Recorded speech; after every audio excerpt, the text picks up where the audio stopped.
ఎవడు కలిసి రమ్మన్నాడు, ఎవడు చెప్పాడు వీళ్ళకి రాష్ట్రం విభజన చేయమని? మరి అట్లా చెప్పుంటే సమైక్యాంధ్ర కోసం మళ్ళీ ఉద్యమం ఎవడు చేయమన్నాడు నిన్ను?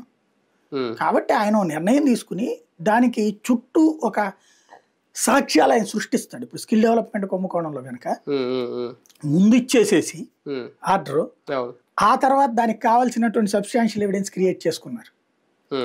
ఏదో లెటర్ రాసినట్టు, ఆ లెటర్కి సమాధానం చెప్పినట్టు, అట్లుంటాయి ఇవన్నీ కూడా. అంటే ఇంకా ఎక్కడికక్కడ తేల్చకుండానే ఆల్రెడీ ఈ రోజు నుంచి ఉమ్మడి సభలు కూడా స్టార్ట్ చేసేసారు. అది కూడా గోదావరి జిల్లా, నిడదవోలు, ఏలూరు ఇలాగా.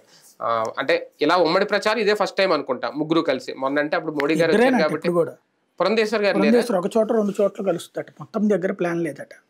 అంటే పురంధేశ్వర్ గారు కూడా ఉన్నారన్నారు. లెక్క ప్రకారం 2 చోట్ల మాత్రమే ఉందని అంటున్నారు. చూడాలి. అంటే అనపత్తి లాంటి సీట్లు ఇలాగా అంటే బీజేపీతో టైఅప్ అవుతాయి, లేదంటే బద్వేల్ సీట్ ఏదో బనగానపల్లి సీట్ ఏదో మారుస్తారన్నప్పుడు అవి తేల్చకుండా ఈ సభలు పెట్టడం అంటే ప్రజల్లో అది కనిపిస్తుందా ఉమ్మడిగా కలిసి? ముందుకు ప్రచారం ఇప్పుడు అట్లాగా మార్చే చోట కాదనుకుంటే వీళ్ళు ఎక్కడైతే ప్రచారం చేస్తున్నారో అక్కడ మార్చట్లా, మిగతా వాళ్ళందరూ భయంతో ఉండాలి.